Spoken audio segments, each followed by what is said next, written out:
Okay, the next type of note-taking style that you could try is mind mapping, and mind mapping is all the components of Cornell Notes, but it's just in a different style. So you're still going to use historical context, who, what, when, where, why type information, and you're also going to, in a different color pen, do your analytical type thinking, again, that higher level thinking, high on the Bloom's taxonomy.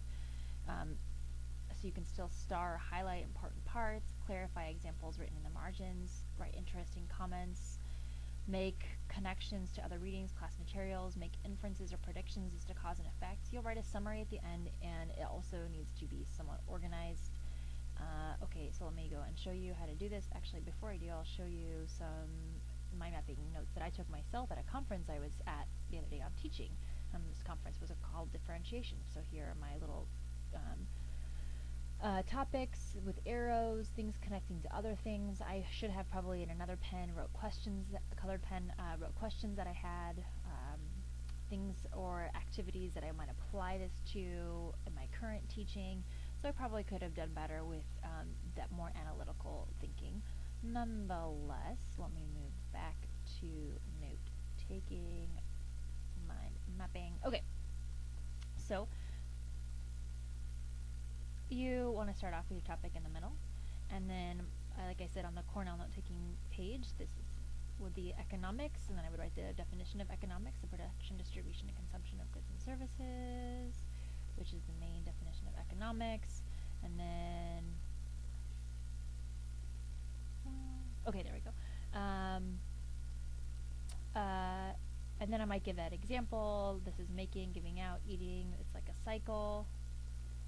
And then my first type of economics is capitalism, and there's some people say a gap between rich and poor. You might talk about the pros and cons of those things, and that actually would be then in red pen. Pros and cons is making inferences, connections, higher level thinking. And then I would add government not involved. This is called laissez-faire.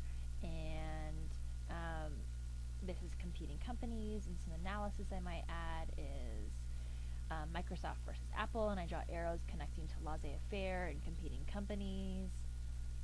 And then I would add socialism, which is another type of economic system, and more notes about socialism, and possibly pros and cons in a different colored pen, although I didn't write it in a different colored pen there.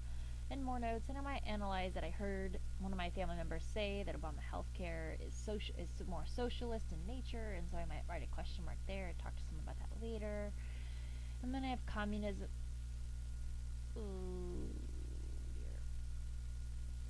there we go. And then communism, and there's the ideal and real communism.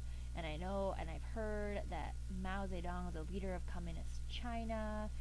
And then I might say, is China communist now? I saw an article recently in the paper asking that question: is China communist or capitalist?